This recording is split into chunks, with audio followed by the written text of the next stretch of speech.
Сьогодні буду робити додаткову викрійку для свого рюкзака, а якщо точніше, для однієї деталі для спинки.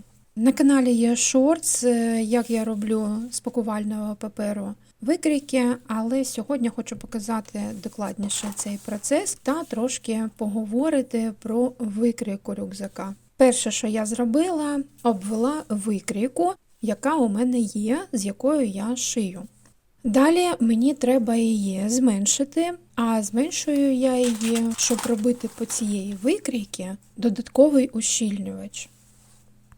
Тому що, як показала практика використання, експлуатації рюкзака, що вона показала? То, що один шар ізолона, який я використовую в якості ущільнювача, недостатньо саме для спинки рюкзака. Та ще для однієї деталі половини ботома. Це боковини та дно рюкзака. Моя голова в шапці влізла в кадр, але я не буду це прибирати, це таке життя, нічого з цього не зробиш. То я після душу була, в квартирі холодно, то я шапку одягла. Зараз я по периметру відкладаю по 3 см. Якщо ви так будете робити зі своїми викрійками, то лінійку треба тримати перпендикулярно вашій викрійці, яку ви накреслили, щоб ваше зменшення або збільшення викрійки пройшло успішно та коректно.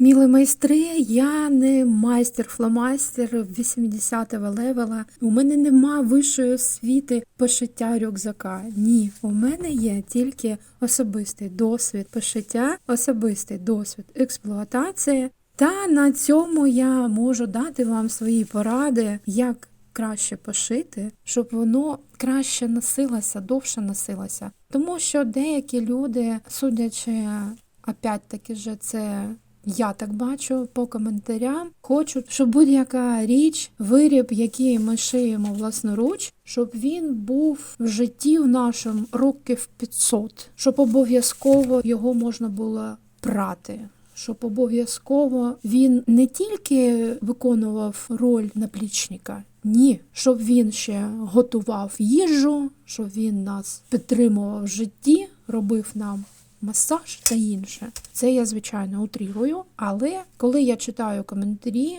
іноді таке трапляється, що ні на яку дупу не натягнеш.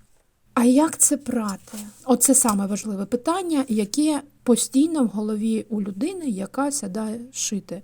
У мене ніколи такого нема в голові. Якщо я хочу щось пошити, я це шию, і мені все одно. Зможу я це потім попрати чи ні? Якщо ні, я це просто викидаю. Я це вбиваю і викидаю, і шию нове. Розумієте? Не обов'язково шити такі речі, такі вироби, які обов'язково треба випрати. Ну навіщо це робити? Ну воно вам просто отут, зараз показую рукою біля шиї, що воно вам просто набридне за цей час, за ці роки, які ви хочете носити цю сумку або наплічник, і ви захочете нове щось носити. Ну я так роблю. Забруднилося, викинула, пошила нове. Все, до побачення. Далі, якщо там щось у вас рветься, ну і хай рветься. Також само викидаємо, шиємо нове. Ну це все говорить та, у якої один наплічник, який вона вбиває вже багато років, та не може пошити собі новий. Ну не можу пошити, тому що я не знаю, який саме я хочу. То я білий хотіла, то я чорний хотіла, то я кольоровий такий, просто вирві ока хотіла, а потім розхотіла. І зараз я не знаю, що я хочу. Тому я апгрейдю свій старий та постійно йому дарую якісь нові підвіски та нові нашивки. Я це все наговорила не для того, щоб образити когось або принизити. Ні, щоб змотивувати вас шити багато нових речей. Щоб ви не носили старі ці сумки, або наплічники, або ще щось. Щоб у вас постійно щось новеньке було. Так, я закінчила свої мемуари. Давайте повернемося до того, що ми дивимося на екрані. В общем, я її зменшила, цю викрійку. та одразу намічаю середину, але роблю це криво на 1 см. Потім я це виправлю, ну фіг з ним, хай буде так. Я це переживу. Далі я беру декілька шарів цього паперу. Дивіться на те, наскільки ви впевнені в своїй машині, що вона прошиє. Далі, ще хочу сказати, було питання з приводу, коли я шию папір на машинці, а тупиться лі голка. Звичайно, тупиться. Ну, навіщо тоді ця голка? Ну, вона не вічна, вона не вампір, вона не буде жити вічно. Вона колись затупиться, навіть об тканину, навіть об шовк. Вона тупиться. Ну, і, звичайно, вона буде тупитися. Ну, купити собі нову, поставити та й шити далі, бути щасливі. У мене тут зараз стоїть голка номер 100, звичайно, не для джинсу, не для шкіри. Нитки номер 40, які мені не шкода, які у мене для внутрішніх швів, для зігзага, ну так, для обробки, для намітки, не нові. Може таке бути, що коли ви пришиваєте все на машині, то саме нижній шар буде у вас як скукожуватися. Мені просто треба було трошки ослабити натиск лапки, але я це не зробила, я забула. Тому у мене саме ця викрійка, з іншої сторони, трошки старенька бабуська. Ну, вона в сморщиках.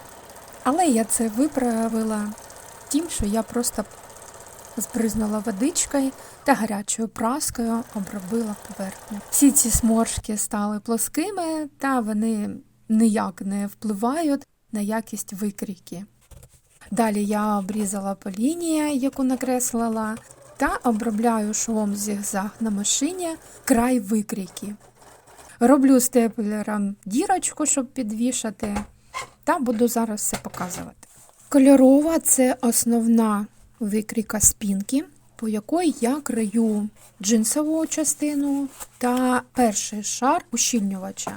А ту, яку я зробила сьогодні на відео, це буде ще один шар ущільнювача для спинки.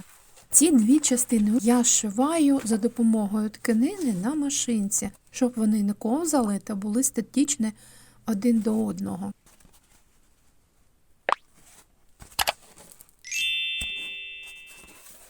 Далі я так само роблю ось цю деталь. Це дно та бочка рюкзака. Один шар по основної викрійці, а другий чуть менше.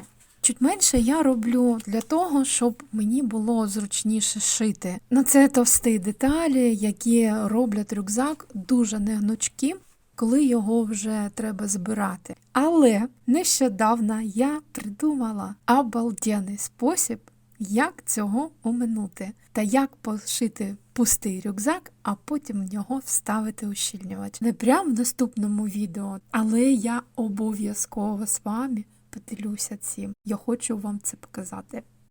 Друзі, дякую вам за перегляд, пишаюся кожним з вас. До побачення.